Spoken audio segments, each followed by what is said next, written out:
তাকবীর আল্লাহু আকবার। জামাতের কর্মীরা সারা পৃথিবীতে কালেমার দাওয়াত দিয়েই যাবে। জামাতের কর্মীরা সারা পৃথিবীতে কালেমার দাওয়াত দিয়েই যাবে। কোরআনের আলোকে সমাজ বিনির্মাণ, কোরআনের আলোকে সমাজ বিনির্মাণ, হাজার জুলুম বাধা উতরে যাবে। জামাতের কর্মীরা সারা পৃথিবীতে কালেমার দাওয়াত দিয়ে যাবে। জামাতে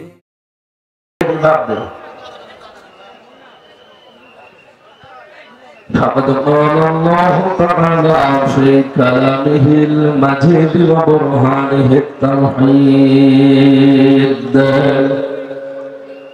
أعوذ بالله من الشيطان الرجيم.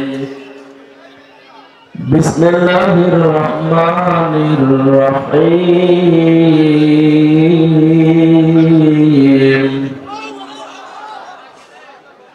يا أيها الذين آمنوا اتقوا الله وذروا ما بقي من الربا إن كنتم مؤمنين. فإن لم تفعلوا فأذنوا بحرب من الله ورسوله. وإن تبتم فلكم رؤوس أموالكم لا تظلمون ولا تظلمون.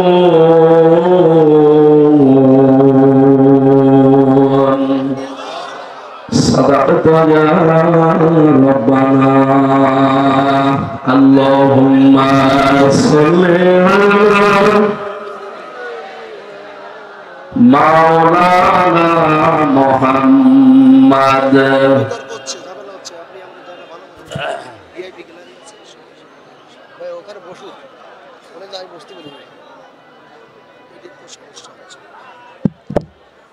জীবনে যত প্রেম আছে করি যায়, নবীর তরে সবটুকু দিয়ে দেব তাই। বিনিময় শাফাত যদি তার পাই, মুছে যাবে জীবনে যত ব্যথা ভার। বালাগনা বিকামালিহি কাশাফাত দুজা বিজামালিহি হাসনাত জামিউ খিসালিহি সাল্লু আলাইহি ওয়া আলিহি। আলহামদুলিল্লাহ। কেউ নড়াচড়া করবেন না ভাই, কথা বলা ওঠা তো একেবারেই বাদ। 1 ঘন্টা সময় নিচ্ছে আপনাদের কাছে। আপনারা দেখতে পাচ্ছেন যে অসুস্থ, আমার এখনো ভেতরে ঘামতেছে, জ্বর এখনো যায়নি। এই যে পাওয়াররা ঔষধ ছিলাম, এই জন্য মনে হয় জ্বর ছুটি যাচ্ছে। তো সময় দেন আমাকে। আজকের আলোচনার বিষয় মুমিনের 7 দফা কর্মসূচি আর শয়তানের 7 দফা কর্মসূচি। আমরা কোরআন কারীম এবং হাদিস থেকে তাফসীরুল কোরআন মাহফিল লিখে দিয়েছেন। আমরা তাফসীর আকারে এই 14টা বিষয়ে আলোচনা করব ইনশাআল্লাহ। বাংলাদেশের ঐতিহ্যবাহী জেলা খুলনা, ফুলগড় থানার অন্তর্গত বেগেরডাঙ্গা স্টেশন রেল স্টেশন ময়দানে সম্মিলিত ইমাম এবং 6 নম্বর ওয়ার্ডবাসীর উদ্যোগে 2024-এর বৈষম্য বিরোধী ছাত্র আন্দোলনের সকল শহীদদের রুহের মাগফিরাত কামনা। শহীদ আল্লামা দেলোয়ার হোসাইন সাইদি রহমতুল্লাহ আলাইহির রুহের মাগফিরাত কামনায় দ্বিতীয় বাৎসরিক ঐতিহাসিক তাফসীরুল কোরআন মাহফিলের স্বনামধন্য সভাপতি বিশিষ্ট আলেমে দ্বীন মাওলানা আব্দুল করিম মোল্লা, মাহফিলের প্রধান অতিথি শাইখুল মাশায়েখ, সাবেক ভাইস চেয়ারম্যান উপজেলা পরিষদ ফুলতলা খুলনা, বিশিষ্ট ইসলামিক চিন্তাবিদ, শিক্ষাবিদ, প্রিন্সিপাল গাউসুল আজম হাদি, আতাল্লাহু উমরাহু ওয়া বারাকাল্লাহু ফি হায়াতি, বলেন আমিন। মাহফিলের সম্মানিত অতিথি নির্বাহী পরিচালক আদিল ফাউন্ডেশন মরহুম শেখ আকিজউদ্দিন, তার সন্তান ডাক্তার শেখ মহিউদ্দিন দামাত বারাকাতুহুল আলিয়া, বিশেষ অতিথি জামিরা বাজার সিদ্দিকা ফাজিল মাদ্রাসার সম্মানিত অধ্যাপক আব্দুল আলিম মোল্লা, বিশেষ অতিথি ডাক্তার মিজানুর রহমান, সহকারী পরিচালক খুলনা মেডিকেল কলেজ হাসপাতাল খুলনা, যার মাধ্যমে আজকে এখানে এসেছি। হায়াতে তাজ্জেবা সিহাতে কুল্লিয়া কামনা করছি, আল্লাহ যেন দান করে। ড্রাইভার তানভীর, একটু বাতাস দেওয়া লাগবে 2 মিনিট, ভেতরে একেবারে ঘেমে গেছি, না তো আমার গলা বসে যাবে। পাখা তো ড্রাইভারের কাছে আছে, আওয়াজ আরো লাগবে ভাই, গলা ভেঙে যাবে আমার। দেন এই জায়গায় হোসেন আলী। গতকাল এখানে যারা কথা বলেছিলেন হাফেজ মাওলানা আহমেদ আলী মোল্লা, আলহাজ মাওলানা আবু সাইদ এবং অন্যান্য অতিথিবৃন্দ এখানে উপস্থিত আছেন। আপনাদের এই ফুলতলা থানার সম্মানিত অফিসার ইনচার্জ, শ্রদ্ধাভাজন ব্যক্তিত্ব, আমাদের অভিভাবক যারা মনিরুজ্জামান দামাত বারাকাতুহুল আলিয়া, মঞ্চে বসা ওলামায়ে কেরাম, সামনে বসা মুসলমান ভাইরা, পর্দার আড়ালের সম্মানিতা মা এবং বোনেরা, প্রশাসনের ভাইরা, প্রাণপ্রিয় খুলনাবাসী। এই বিভাগে আমার বাড়ি, এই জন্য একটু টান বেশি আছে আপনাদের প্রতি। যে অবস্থা, ডাক্তার আমাকে গত 4 দিন থেকে 4-5 দিন অবস্থা এরকম বলছে, আপনার মাহফিলে যাওয়ার দরকার নেই, হাসপাতালে পড়ে থাকেন, আমরা একটা কিছু ঢুকিয়ে দেই, 10 দিন একাধারে পড়ে থাকে। আজকে যদি না আসতাম, বলেন তো এই ডাক্তার মিজান সাহেবকে কি গালি দিতেন আপনারা? হুজুর মরে যায়, যাক আপনি নিয়ে এসে বসিয়ে রাখেন। তারপরে আজকে দুপুরবেলা আর একটা ছিল, আসর থেকে মাগরিব পর্যন্ত, যশোর কেশবপুর থানার পাজিয়া কলেজ ময়দানে। ওটার অবস্থা এর চাইতে ডবল। দিনের বেলা তো নারী পুরুষ একেবারে মরণের। যদি না আসতাম, ডাক্তারের কথা শুনে যদি একটা ইঞ্জেকশন লাগিয়ে পড়ে থাকতাম, কি গালি দিত মানুষ আমাকে আর ওই কমিটিকে। কষ্ট করে হলো কালকে বাংলাদেশ জামাত ইসলামের সেক্রেটারি জেনারেল, আপনাদের এলাকার কৃতি সন্তান, শ্রদ্ধাভাজন বড় ভাই অধ্যাপক মিয়া গোলাম পরোয়ার, ওনার সাথে কথা বলছিলাম যে কি করা যায়, আমি কি পড়ে যাব না, আমার মাহফিলেটা যাওয়া লাগবে। আমি গাউসুল আলম হাদি সাহেবকে বলেছি, আমি যেতে পারছি না, উনি থাকবে অবশ্যই, তোমার যাওয়া লাগবে। আমি আসছি অনেক দূর থেকে, এই জন্য আমার শরীরও কভার করছে না, বারবার জ্বর আসে যায় আসে যায়। এমন পাওয়ারওয়ালা মনে দিয়েছে, ঔষধ দিয়েছে, গা এখন ঘেমে মনে হচ্ছে যে পাতলা হয়ে যাচ্ছে, ঘেমে যেন গা বসে যায় না, যার বাতাস দিচ্ছে নাকি রওশনের স্বাদের মতো লাগছে। ড্রাইভার কোথায়? ড্রাইভার কি মরে গেল নাকি? বললাম যে আসেন, একটু 2 মিনিট বাতাস দেওয়া লাগবে, এটা কি হবে না ভাই? ঠিক আছে, এই মাথার উপরে দিয়ে রাখেন। আলহামদুলিল্লাহ, এটা ঠিক আছে। 2-3 মিনিট হলে আমার গা আবার স্বাভাবিক হয়ে যাবে ইনশাআল্লাহ। দল মত নির্বিশেষে অনুষ্ঠানে যারা রাতের বেলা আসলেন, খুশি হয়ে বলেন আলহামদুলিল্লাহ। এখানে এতক্ষণ যারা আলোচনা রেখেছিলেন, মাওলানা হোসাইন মাহফুজ সহ অন্যান্য ওলামায়ে কেরাম, আলেমদের কথাগুলো আল্লাহ আমল করার তৌফিক যেন আমাকে দান করেন, বলেন আমিন। আমরা এসেছি কোরআন শুনতে, বলেন। হেদায়েত কিন্তু আমি হাতে করে নিয়ে আসিনি, কারণ এটা আল্লাহ নিজের হাতে রেখে দিয়েছে।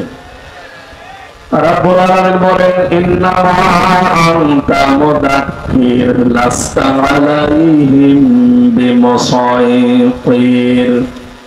হে নবী, আপনি একজন উপদেশক, উপদেশ দেওয়া আপনার কাজ। আপনাকে আমি দারোগা পুলিশ করে পাঠাইনি যে জনগণকে পিটিয়ে হেদায়েত করা লাগবে। বলেন হাত বলেন রব্বিকুম ফামান শাআ ফালিউমিন ওয়া মান শাআ ফালিয়াকফুর। হকের কথাগুলো তুলে ধরবেন, যার ইচ্ছা হয় সে মেনে নেবে, যার ইচ্ছা হয় সে ছেড়ে দেবে। আমি আল্লাহ একজন আছি, মানে সূরা বাকারার 172 নম্বর আয়াতে আল্লাহ একই কথা জানিয়েছেন, লাইসা আলাইকা হুদাহুম ওয়ালাকিন্নাল্লাহা ইয়াহদি মাইয়াশা। হেদায়েত আপনার কাজ না, আমি আল্লাহ যাকে ইচ্ছা করি তাকে আমার পথে নিয়ে আসি। সুতরাং হাজারো মানুষ যারা এসেছেন বাড়ি থেকে যে হেদায়েত নিয়ে যাবো আজকে, আমির হামজার হাতে আছে, বলেন বলেন। তাদের যদি মন থাকে, আমার আল্লাহ আশা করা যায় আপনাকে হেদায়েত দিয়ে এখান থেকে বাড়ি নিয়ে যাবেন। কোরআনে কারীম সূরা ফুরকান 70 নম্বর আয়াতে আমরা পেয়েছি, ইল্লা মান তাবা ওয়া আমানা ওয়া আমিলা আমালান সালিহান ফাউলাইকা ইউবাদদিলুল্লাহু সাইয়্যাতিহিম হাসানাত ওয়া কানাল্লাহু গফুরার রহিমা। বলেন আল্লাহু আকবার।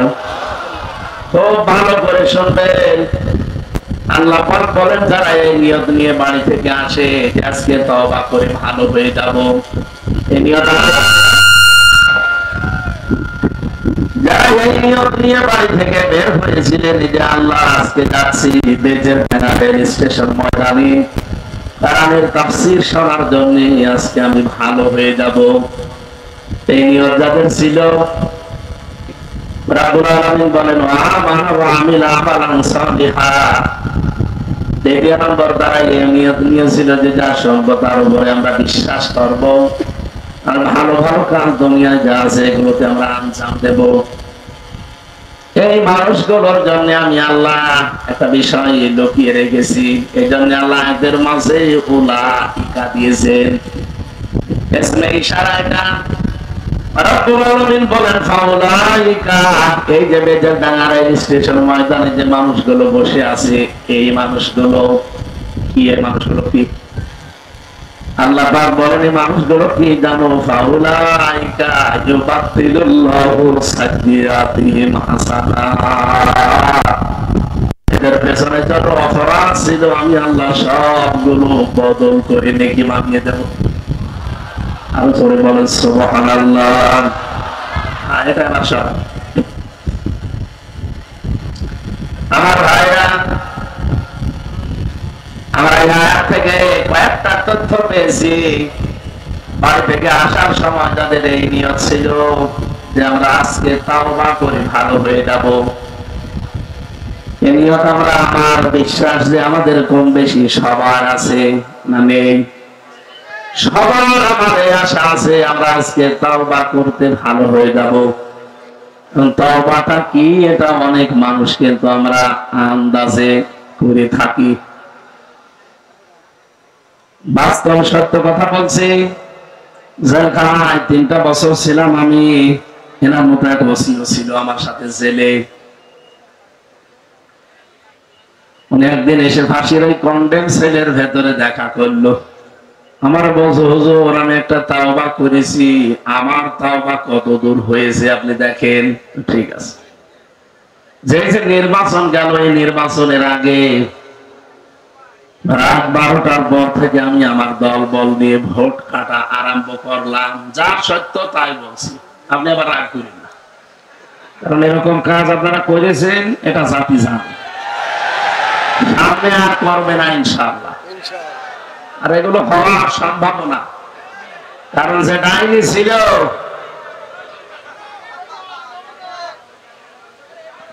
হযরত আযান দিলে আমরা কাজ শেষ করলাম, কমপ্লিট করে বাক্সগুলো পাঠিয়ে দিলাম। এবার আমি গোসল করলাম, ওযু করার পরে 2 রাকাত তাওবার নামাজ পড়লাম। এবার মন থেকেই বললাম আস্তাগফিরুল্লাহ, হুজুর আমার তওবা হয়েছে না। আপনি কি আল্লাহর কাছে দোষ করেছেন যে আপনি আস্তাগফিরুল্লাহ পড়েন? আপনি তো দোষ করেছেন হামজার কাছে। কথা বলেন না কেন? আদালত মিয়া দলাম পরোয়ার সাবেক এমপি, এই লোকটাকে এমপি বানাতে হলে ডমরিয়া ফুলতলা মিলে 3.5 থেকে 4 লাখ হামজা এবং হামজার বউ লাগে। কি লাগে না? কথাগুলো বুঝবেন, থাকবে পরে দিয়ে।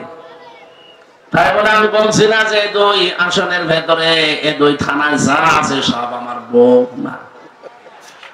তার মানে আমার মতো হামজা আপনারা আর আপনাদের স্ত্রী সব মিলে 3.5 থেকে 4 লাখ আছে আমরা জানি।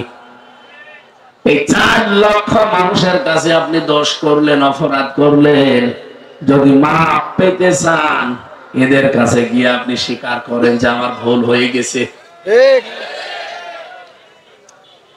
যদি বলে হ্যাঁ আমরা মাফ করতে পারি, প্রত্যেকে আমরা 2টা করে লাফতি দেব, তাই খাবেন, কোনো অসুবিধা নেই।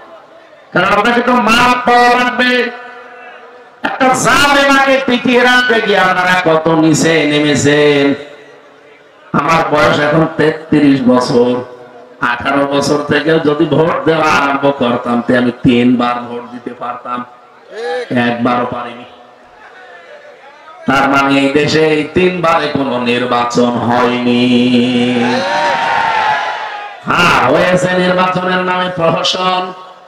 একটা বলে না কেন? এখানে 15.5 বছরে যারা এমপি, মন্ত্রী, উপজেলা চেয়ারম্যান, মেয়র এগুলো যারা হয়েছিলেন নির্বাচনের নামে ধোঁকাবাজি করে, এরকম পোস্টারে যদি আপনারা দেখেন যে সাবেক এমপি জায়েজ নেই, আপনি এতটুকু লিখতে পারেন যে সাবেক চোর, সত্য আপনি সেটা লিখবেন, অসুবিধা কি? আপনি আরেকটু বেশি লিখতে পারেন সাবেক ডাকাত, কারণ আপনি চোর ছিলেন, ডাকাত ছিলেন, এরা তামাম দুনিয়া এখন জানে। কথা বলেন না কেন? আপনি সাবেক এমপি লিখবেন, সাবেক মন্ত্রী লিখবেন। আমার মনে হয় আর 15.5 বছরে যত টাকা ভাতা নিয়েছেন সব ফেরত দেওয়া লাগবে। ফেরত দেওয়া লাগবে না? আপনার তো ভোট দেয়নি, আপনি কেন এমপি দাবি করেন? আমি নিজেরটাই তো বলছি, কার কাছে শুনে না, আমি নিজেই তো দিতে পারিনি। অথচ ওখানে বসে বসে ষড়যন্ত্র উনি এখনো থামান না। বিশ্বের মডলদেরকে এখনো পর্যন্ত শোনাচ্ছে যে আমি নির্বাচিত ছিলাম, আমাকে উৎখাত করা হয়েছে। এটা মিথ্যা কথা। আমার তো মাঝে মাঝে মনে হয় মহিলা জীবনে কোনোদিন একটা সত্য কথা বলেছে বলে আমার মনে হয় না। আপনি কোনোদিন শুনেছেন? আমি যে কথা শুনি আমার কেন জানি মনে হয় যে মিথ্যা কথা বলছে। ওনার কান্না কাটিয়ে সব মেকি, সবগুলো মেকি কান্না। আমার মনে হয় বাম হাতের ভেতরে পেঁয়াজ সব সময় রেখে কিছু বসে। খুলনাবাসী, এটা আমার বিভাগ, বউ কিছু করে কথা বলতে পারি, এখানে কোনো ভয় নেই। এখন সারা 64টা জেলার 630টা থানায় কোনো ভয় আমার আর নেই। আগেও ভয় ছিল না, এজন্য ওরা 3 বছর আটক করে রেখেছিল।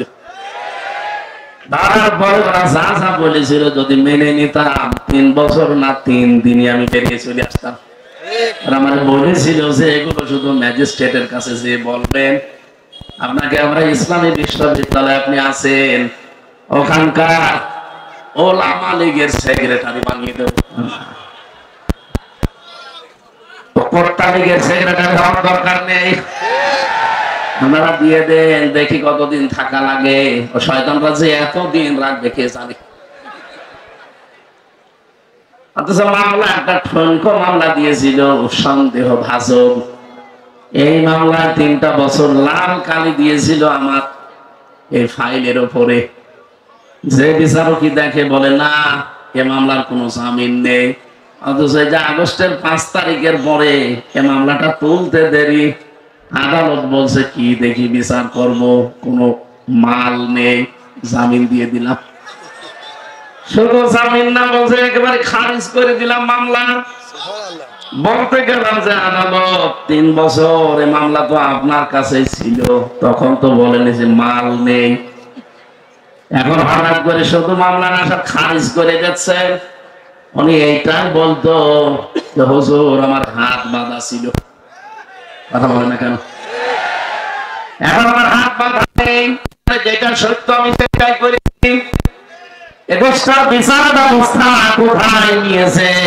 হাইকোর্টের একজন বিচারপতি পর্যন্ত অবসরে যাওয়ার পরে সে বলেছে এ দেশটাকে আপনারা জাহান্নাম বানিয়ে ফেলেছেন। দেশটা যেন জাহান্নাম আর না থাকে। 1628 জন মানুষ এই দেশে দায়িত্বে আছে, তার ভেতরে ওসি সাহেব একজন। এই 1628টা মানুষের চেয়ার কারো যেন হাত আর বাঁধা না থাকে, সবার হাত যেন আবু সাইদের মতো খোলা থাকে। বৈষম্য বিরোধী ছাত্র 2007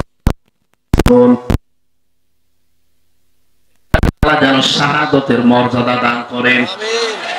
আর আমরা বারবার আহ্বান জানাচ্ছি প্রত্যেক জায়গায় পুলিশের বিভাগটা আলাদা করে দেওয়া হোক। সামনে পুলিশ কোন এমপি, মন্ত্রী, উপজেলা চেয়ারম্যান, মেয়রের কথা চলবে না, কোন নেতা নেত্রী না, ওনাদের বিভাগ আলাদা থাকবে।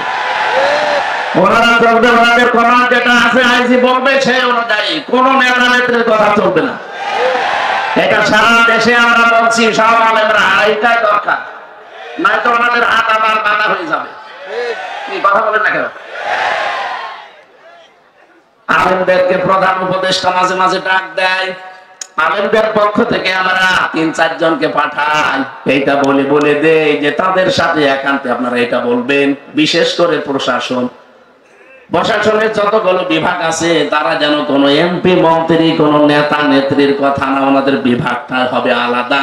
এই দেশ শান্ত হতে 41 সাল লাগবে না, 41 ঘন্টায় যথেষ্ট। সব আছে ওনাদের কাছে। এখানে 1628টা চেয়ার আমরা চাই, সব হাত যেন খোলা থাকে।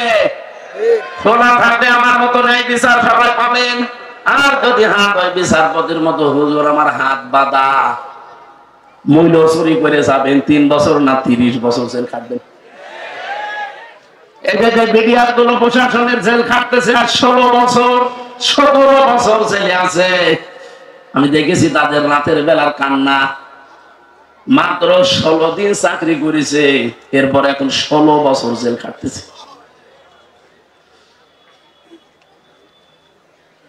আমি পঞ্চগড়ের এক মুরব্বী পেয়েছিলাম, মাত্র 1 মাস তার চাকরির মেয়াদ ছিল, অথচ 17 বছর তার জেল খাটা শেষ।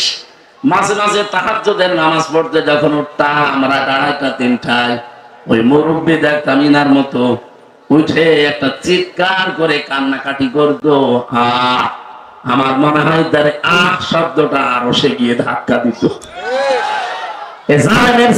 পেছনে কত মানুষের রক্ত, কত মানুষের চোখের পানি, হাজারি, কত মানুষের আর্তনাদ। বিশেষ করে আয়না ঘরটা, আমি তো মিনিটাই ছিলাম 10 দিন, আমি টের পেয়েছি। বড়টাই তো আরো গুরুত্বপূর্ণ, ভয়াবহ। ছোটটাই যদি আজাবরা দিতে পারে, বড়টাই কি দিত। মুফতি ফখরুল সাহেব আমার সাথে ছিল, আমি মাঝে মাঝে দেখতাম, আমাকে উনি শোনাতেন, ভাই আপনার সাথে কি করেছে আমরা জানি না, তবে আমার নিয়ে ওরা হাতে পায়ের ভেতর দিয়ে হাত দিত। সামনে লোহার ব্যারিকেড আছে, ওর সাথে হাতে হ্যান্ডকাপ লাগিয়ে রাখত। আরে 2 মিনিট 5 মিনিট 2 ঘন্টা না, 24 ঘন্টা, বছরের পর বছর।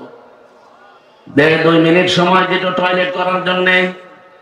সকালে কয়েকটা পচা ছোলা দিত, দুপুরে 1 মুঠ ভাত দিত, তাও মনে হচ্ছে কেউ মাখিয়ে দিয়েছে।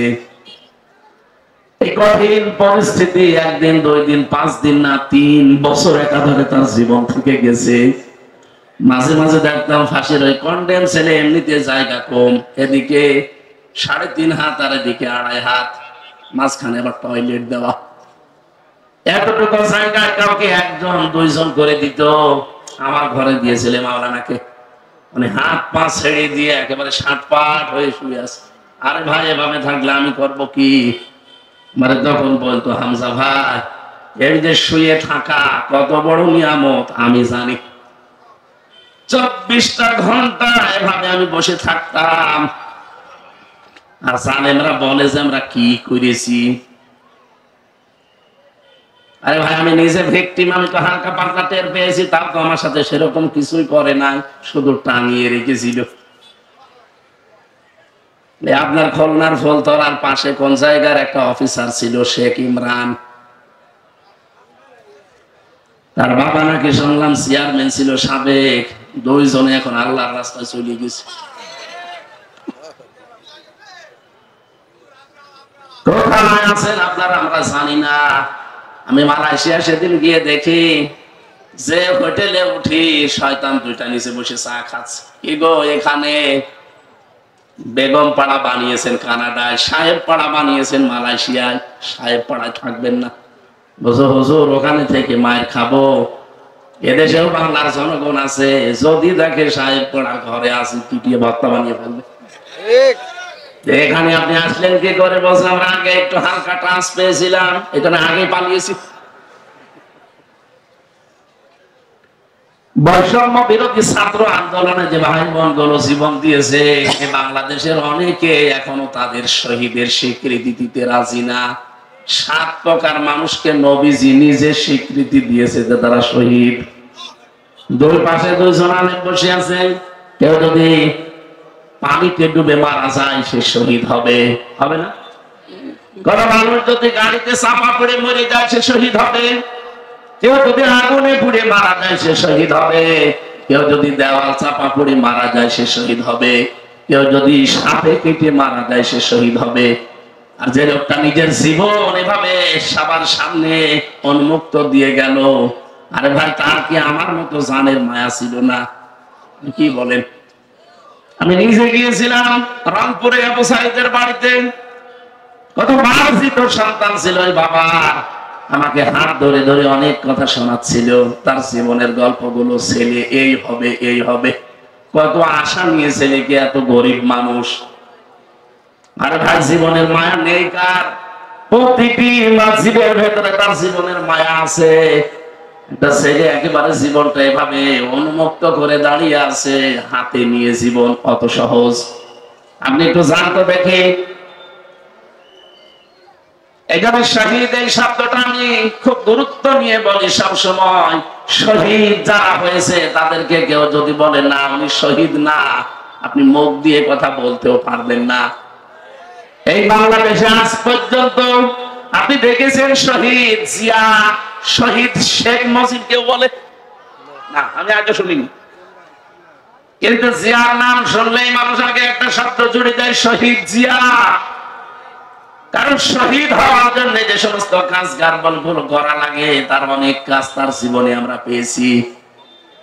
আরাফাতের ময়দানের পাশে মসজিদের নামিরা আছে, সেখানে যে দেখে আমি 16 সালে একবার খুতবা শুনছিলাম।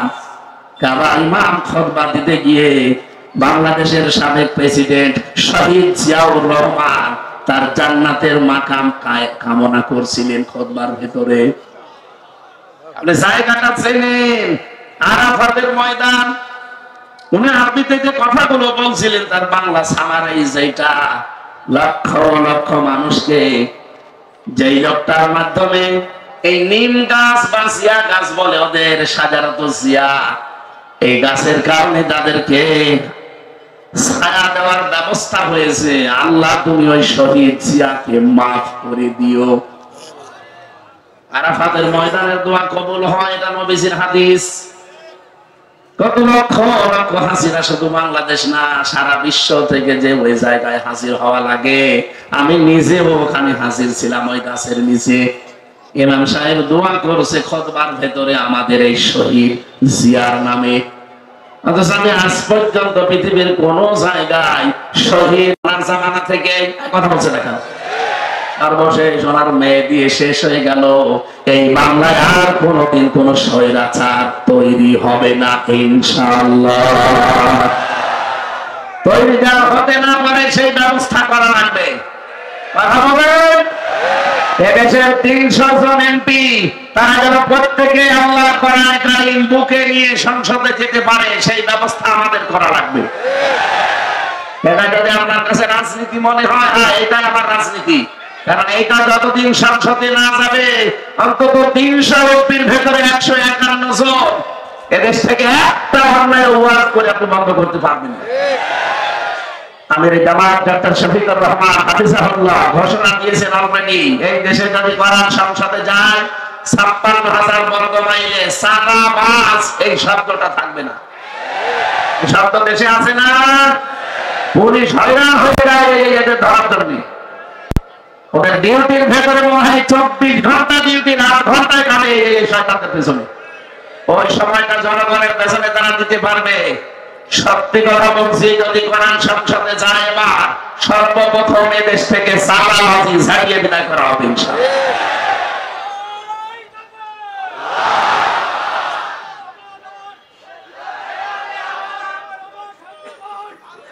আলহামদুলিল্লাহ।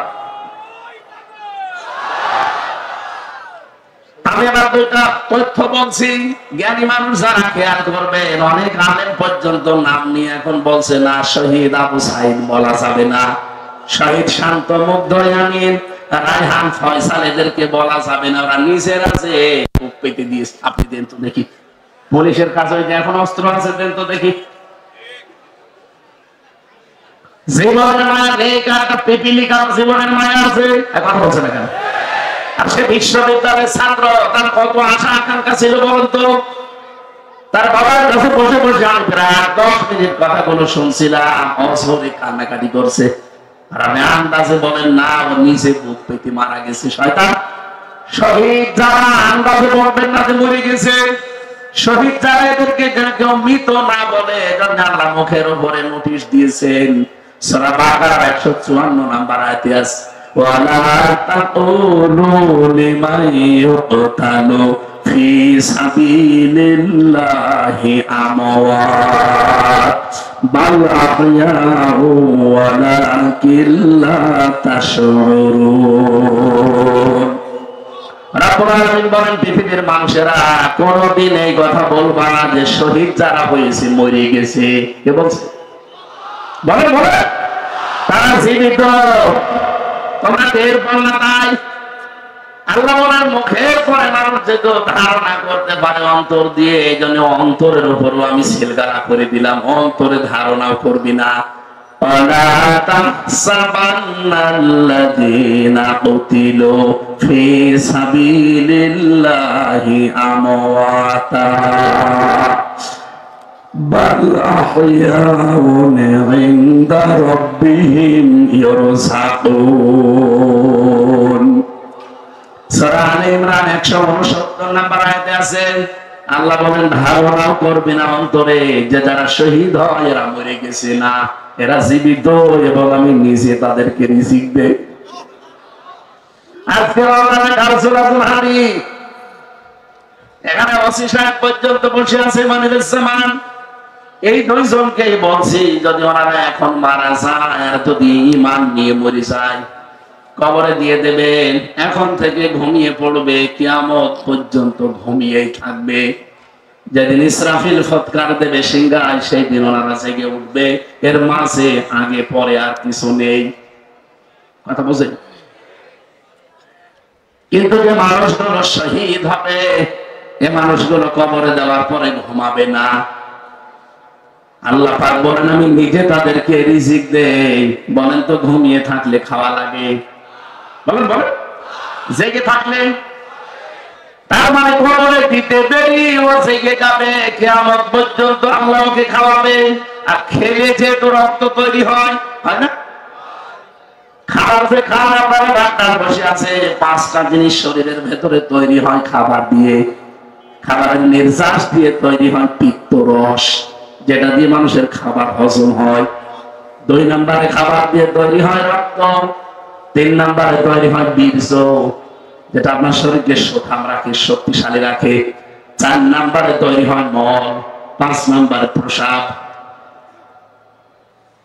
হযরত হামজা রাদিয়াল্লাহু তাআলা তার জীবনী পড়ে দেখেছি, উনি যখন শহীদ হয়েছিলেন ওনাকে 70 টুকরা করেছিল কাফেরেরা।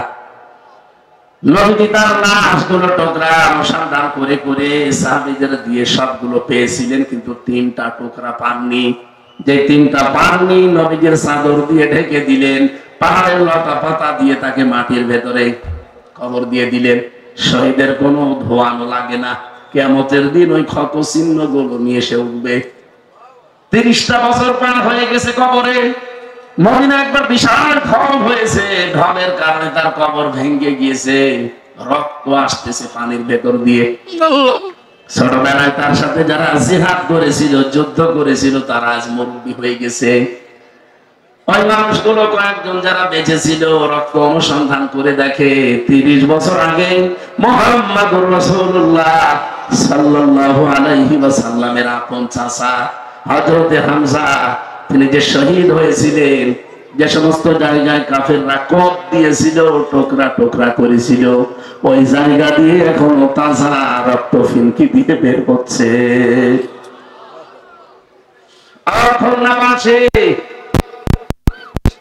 শহীদের মরণ আল্লাহ ডাকে তাকে দেয় না। আপনারা কিন্তু পোস্টারে শহীদ আল্লামা দেলাওয়ার হোসাইন সাইদি রহমতুল্লাহ আলাইহি শব্দটা লেখেননি, আমি নিজের থেকে বললাম, কারণ আমি নিজে দেখেছি। 3টা বছর আমি তার পাশে ছেলে ছিলাম। ওনার বহু আচরণ আমি দেখেছি, ওনার বহু ব্যবহার পেয়েছি, বহু উপদেশমূলক কথা আমার মাথায় হাত দিয়ে বলতো। 3 বছর তো এক জায়গায় তার সাথে। এই লোকটাকে দেখতাম সারাদিন সারা রাত শুধু আল্লাহর জিকিরে আর কোরআনে কারিমে বিভিন্ন আয়াত তিনি পড়তেন। কারো কারো কাঁধে হাত দিয়েতে চলাফেরা করতে দেখেছি, এমনিতে একা একা চলতে পারতেন না। সব সময় মুখে লেগে আছে আল্লাহুম্মা ইন্নী আসআলুকা শাহাদাতান ফি সাবিলিক, আল্লাহ তুমি আমাকে সাধারণ মরণ দিও না, মরণ দিলে শাহাদতের মরণ দিও। এই জন্য জালেমরা তাকে ফাঁকি দিয়ে জেলখানা থেকে চিকিৎসার নাম দিয়ে বের করে ইনজেকশন দিয়ে মেরে ফেলেছে। ওনার পূর্বপুরুষ আপনি তাকান, ওনাদের পূর্বপুরুষ ছাড়া ওনারা যারা মেনে চলতেন তাদেরকে ইমাম আবু হানিফা রাহমাতুল্লাহ আলাইহি, তাকেও জালেমরা 8 বছর জেলখানায় রেখে যখন আর নরম করতে পারে না, সর্বশেষ বিষ প্রয়োগ করে মেরে ফেলেছে। শত শত বছর পর তারপর উত্তরসূরি হিসাবে যারা পরিচিত বাংলাদেশে শহীদ আল্লামা দেলাওয়ার হোসাইন সাইদি, তাকে কিন্তু জালেমরা 13 বছর রাখার পরও দুর্বল করতে পারে না। আমাকে নিজেই বলেছে কয়েকদিন, আমার তো ভালোভাবে প্রথমে ভাবে চিনত না। আমি একদিন যে বলছি, হুজুর আপনি আমাকে চেনেন? কে? আমার নাম হামজা, কুষ্টিয়া। তখন আস্তে আস্তে মনে করে বলছো, ওই যে আব্দুল্লাহ আলামিন, আবুল কালাম আজাদ বাশার, তারেক মনোয়ার, হামজা, মাসুদ আমার কাছে এসে এই কথাগুলো বলে। এবার চিনছি। তখন আস্তে আস্তে পরিচিত হয়ে কথাগুলো শুনতাম, দেখেছিলাম উনি মাঝে মাঝেই বলতে হামজা। ওরা কিন্তু মাঝে মাঝে আমার অফার দিত, জেলখানার ভেতরে গোয়েন্দা পাঠিয়ে দিত। মাঝে মাঝে আমাকে বলতো, আপনি নিজে যদি জামাত ইসলামী বাংলাদেশ ছেড়ে দিয়ে নিজে একটা আলাদা দল খোলেন, ওই দলের নিজে আপনি সভাপতি হবেন, আপনি অথবা নিজে আপনি পীর সাহেব দাবি করবেন, যত মুরিদ লাগে সারা দেশ থেকে আমরা সাপ্লাই দেব, আপনার যা লাগে জেলখানা তো না, একেবারে নাচকীয় জীবন আপনি কাটাবেন, শেষ বয়সে পরিবারের কাছে থাকতে পারবেন। ওনাকে কতবার অফার দিয়েছিল গোয়েন্দা বিভাগের লোকেরা, ডিজিএফআই, এনএসআই, যতবার দিয়েছে বলেছে না আমি বুঝে শুনে এই দলে আছি। ওনাহাদিহি সাবিলি আদউ ইলাল্লাহ, এই আয়াত আমি ওনার মুখে শুনেছিলাম। সূরা ইউসুফের 108 নম্বর আয়াতটা আমাকে শুনিয়েছে। হামজা, আমি এই পথে মানুষকে ডাক দিয়েছি সারা জীবন, আন্দাজে না, বুঝে শুনে ডেকেছি। আমার বাসিরতে আন্দাজে ডাকি না, আমি দেখে শুনে বুঝে শুনে সব জেনে ডাক দিয়েছি। এটাই আমার পথ। আমার পথ এটা শুধু না, মানে তাবানি আমার অনুসরণ যারা করবে তাদের একই পথ। আমি কোরআনের আয়াতটাকে জীবনের সঙ্গে বানিয়ে নিয়েছি। এখানে 50 বছর আমি কোনোদিন বাবার দিকে ডাকি নাই, স্বামীর দিকে ডাকি নাই, ভাবির দিকে ডাকি নাই, ডেকেছি আমার আল্লাহর দিকে। তার সারা জীবনের ডাক ছিল কোন দিকে? কোনদিন শুনেছেন যে তার বাবার দিকে মুড়ি ধরার জন্য ডাকতেছে? তার সারা জীবনে 50 বছর তিনি ডাকি দিয়েছেন এইভাবে যে আসো আল্লাহর পথে, আসো রাসূলের পথে। এই পথ থেকে সরানোর জন্য ইমাম আবু হানিফাকে যেমন চেষ্টা চালিয়েছে, পারে নাই। সাইয়েদ কুতুবকে চেষ্টা চালিয়েছে, পারে নাই। সাইয়েদ কুতুবের জীবনী আমাকে পড়িয়েছিলেন এটিএম আজহারুল ইসলাম, রংপুরের কৃতি সন্তান। এখনো পর্যন্ত লোকটা জেলে আছে। লুৎফুজ্জামান বাবরকে মুক্তি দিয়েছে সরকার, সেই মামলায় ওনারও একই মামলা। লুৎফুজ্জামান বাবরকে 17 বছর যদি পরে মুক্তি দেওয়া যায়, এটিএম আজহারুল ইসলামকে মুক্তি দেওয়া লাগবে।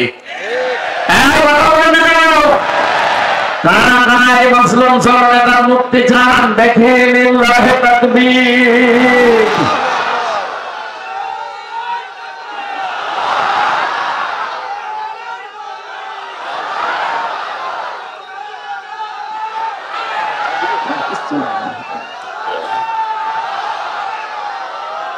আলহামদুলিল্লাহ ভাই, আদালতে এবং গোয়েন্দা বিভাগে যারা দায়িত্বে আছে আমরা কথা বলেছি, যারা ওনার আত্মীয় স্বজন তাদেরকে নিয়ে তারা জানাতে চাচ্ছে সারা দেশে জনমত তৈরি করেন। এই যে মাদ্রাসা শিক্ষক যারা আন্দোলন করেছিল মাত্র 2 দিন, সরকার তাদের দাবি মেনে নিয়েছে। এক কথা বলছে না কেন? এটা আমার মনে হয় এটা সময়ের দাবি, মেনে নিয়েছে আলহামদুলিল্লাহ। কারণ তারা একটা বৈষম্যের শিকার ছিল। বৈষম্য দূর করার জন্য যেহেতু এই দেশ আমাদের উপহার দিয়ে গেল, এই লক্ষ লক্ষ ছাত্র জনতা, জালের মিথ্যা মামলা যেগুলো ছিল ওইগুলো ছিল মানুষের উপর একটা বৈষম্য। সুতরাং এই দেশে 1,10,000 মানুষ এই খুলনা জেলখানা সহ বিভিন্ন জেলে আছে, যারা এই 15.5 বছরে মিথ্যা মামলায় মিথ্যা সাক্ষীর কারণে জেলে পচে পচে মরতেছে। আমার মনে হয় তাদেরকে বিনা বিচারে বিনা হিসাবে ছেড়ে দেওয়া দরকার। বলেন, লুৎফুজ্জামান বাবরকে আপনি যদি ছেড়ে দিতে পারেন, আজহারুল ইসলামকেও ছেড়ে দেওয়া লাগবে, একই মামলা তারা। আমার ভাইরা, আমি যে কথা বলতে চাই আপনাদের, হযরত আমির হামজা যদি 30 বছর পরে তার শরীর থেকে তাজা রক্ত বের হয়ে আসতে পারে, শাহাদাতের মরণ আল্লাহ কিন্তু এমনি কাউকে দেয় না। আল্লামা সাইদিকে আল্লাহ ওদের হাতে মেরেছেন, এই কারণে তিনি সারা জীবন দোয়া করতেন, আল্লাহ আমাকে শাহাদাতের মরণ দিও। এমনিতে ঘুমিয়ে থাকলে যদি মরে যেত কেউ শহীদ বলতো না। গতকালকে আমার এক দাদা মারা গেছে, ঘুমিয়েছিল, উঠে দেখছেন এই মরে গেছে, ওনাকে কেউ শহীদ বলবে? বলেন। আল্লামা সাইদি 13 বছর জেলখানার ভেতরে, তো কতদিন ঘুমিয়েছেন? একদিন যদি সন্তান যে ঘুমিয়েছিল উঠেছে মরা, আমরা শহীদ বলতাম না। কিন্তু নিজে দেখা, আপনারা ভালো মানুষ নিয়ে গেলেন, হাসতে হাসতে লোকটা বের হচ্ছে। যাওয়ার সময় আমি কারারক্ষীকে জিজ্ঞাসা করেছিলাম যে ভাই কি হয়েছে, বলছে ওনাকে ছেড়ে দেওয়া হবে। মিথ্যা প্রলোভন দিয়ে নিয়ে গিয়ে আপনারা ইনজেকশন দিয়ে মেরে ফেললেন। এই মোস্তফা জামাল নামে যে ডাক্তার, এর ধরে যদি ডিম থেরাপি দেওয়া যায় সব বলে দেবে।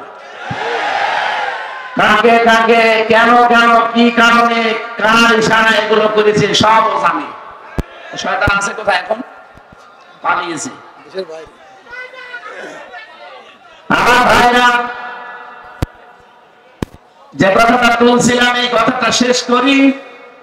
সূরা আলে ইমরান 140 নম্বর আয়াতের মাঝের অংশে আয়াতটা আমি ব্যাখ্যা বিশ্লেষণ করেছি, সামারাইজ করে বলছি। যার জীবন কর্মজীবন, যার জীবন এবং কর্মজীবন ভালো পরিষ্কার করে, এমনিতে আপনাকে আল্লাহ শাহাদাতের মরণ জীবনও দেবে না।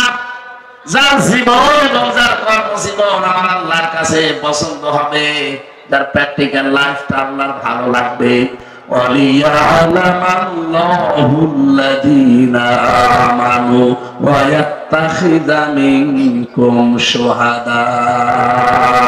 ইলা আখির আয়াত।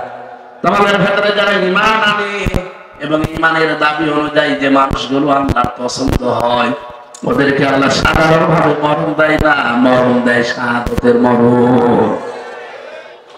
শাহাদাতের মরণে পিপিলিকার চাইতেও, পিপিলিকা কামড় দিলে যে কষ্ট তার চাইতেও কম কষ্ট হয়। বিশ্বনবীর জীবনে শাহাদাতের মরণ, আপনি তাকান, নবীজিকেও কিন্তু আজরাইল এসে জান কবজ করেছিল। প্রতিটি জীবন কবজ করতে যে কষ্টটা হয় নবীজি পর্যন্ত এটা পেয়েছিলেন। খালি হাত রেখেছিল আজরাইল, নবীজি বললেন কি করো, বলে হাত রেখেছি, তাড়াতাড়ি তোলো, মনে হচ্ছে উহুদ পাহাড় আমার বুকের উপরে রেখেছো। আজরাইলের সময় বলেছে, হে রাসূল, আমি জানি আল্লাহর পরে আপনার স্থান, আমি খুব সতর্কতার সাথে আসানে শুধু আমার হাতটা রেখেছি, ভর দেইনি। নবীজি বলেন, আজরাইল, এইটাই যদি তোমার শুধু হাত রাখা হয়, তোমার কষ্ট কোনটা? বলেন তো, এখন মানুষের জীবন কবজ করতে তারপরও নবীজির শরীরে আমার মতো হামজার মতো 100 হামজার শক্তি তার শরীরে ছিল। বলেন, নবীজি বলেন, তোমাদের মতো সাধারণ মানুষের 100 মানুষের শক্তি আমার শরীরে আল্লাহ দিয়েছে। এত বড় শক্তিশালী মহান মানুষের যদি মরণের যন্ত্রণা টের পায় তিনি, অথচ শহীদ যারা হবে, পিপিলিকায় কামড় দিলে যেরকম লাগে অতটুকু দেশে আল্লাহর জান্নাতে পৌঁছিয়ে যাবে। শহীদ আব্দুল কাদের মোল্লা, এই লোকটার যেদিন ফাঁসি দেবে রোজা রেখেছিলেন তিনি, ওই দিন মাগরিবের পরে পরে তার স্ত্রী আর সন্তানাদি দেখা করতে গেছে শেষ বিদায়ের জন্য। যে দেখুন 4 বিস্কিট ভিজিয়ে খাচ্ছে, জিজ্ঞাসা করে, কি গো, এখন অকালায় বিস্কিট চা খাও? আদর করে স্ত্রীকে ডাকতো পিয়ারি বলে, পিয়ারি। পিয়ারিকে ডাক দিয়ে বলেছে, দেখো আমি রোজা ছিলাম, আমি শুনেছি আজকে রাত 10টায় একে আমার ফাঁসি। এখন তো 7টা কত বাজে, মাত্র আর 3 ঘন্টা আছে। আমি রোজা রেখেছিলাম, খাবার শেষ করে শেষ খাওয়ায় 4 বিস্কিটটা খেয়ে নিলাম। কিছুক্ষণ পরে তো আমার আল্লাহর সাথে আমার সাক্ষাৎ হবে। তোমাকে আদেশ দিয়ে গেলাম, সন্তানাদি যেগুলো আল্লাহ দিয়েছে এগুলো ঠিক আল্লাহর রাস্তায় টিকিয়ে রাখবা। ওই কথা বলে উনি চলে এসেছিলেন। সাজগোজ করে যখন যাচ্ছিল কারারক্ষী, ওইটা আমার দায়িত্বে ছিল কুতুবউদ্দিন, আমার নিজে বলেছে। আমি ওই দিন দেখলাম, মনে হচ্ছে লোকটা শ্বশুর বাড়ি যাচ্ছে। আমি ওনারে প্রস্তুতি নেন, বলছে আমি রেডি আছি। তার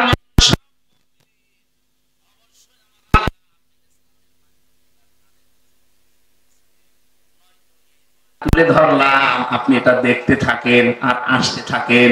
লাহানু আউলিয়াউকুম ফিল হায়াতিদ দুনিয়া ওয়া ফিল আখিরাহ। দুনিয়ায় আপনাদের আমরা বন্ধু ছিলাম, কিয়ামতেও আপনাদের বন্ধু থাকবো। আবশিরু বিল জান্নাহ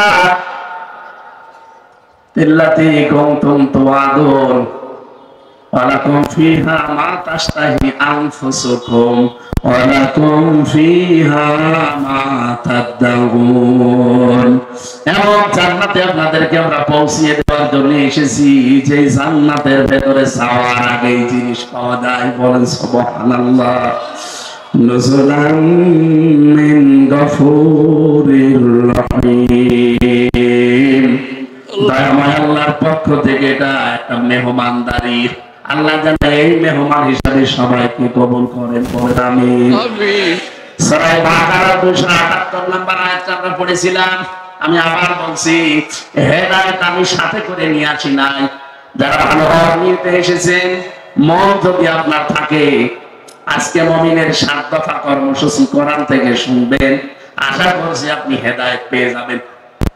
মন যদি না থাকে, হামজানা কাবা শরীফের ইমাম যদি ডাক্তার মিজান সাহেব নিয়ে আসে, আপনার কিছুই হবে না। তারা হেদায়েত কার হাতে বলেন তো? আপনার মন শুধু আল্লাহ দেখবে। আবু তালেবের মন ছিল না, এই জন্য আল্লাহ নবীর আপন চাচা হওয়ার পর হেদায়েত দেয়নি। কথা বলেন এখন। হযরত বেলালের মন ছিল কোথায় ইথিওপিয়া, সেখান থেকে আমার আল্লাহ তাকে হেদায়েত দিয়ে কালো মানুষটাকে একেবারে আলো বানিয়ে দিয়েছে। হযরত বেলালের সম্মান আল্লাহ এত বেশি দিয়েছেন, বিশ্বনবী বলে আমি যখন মেরাজে গিয়েছি তখন আমার ভয় লাগছিল।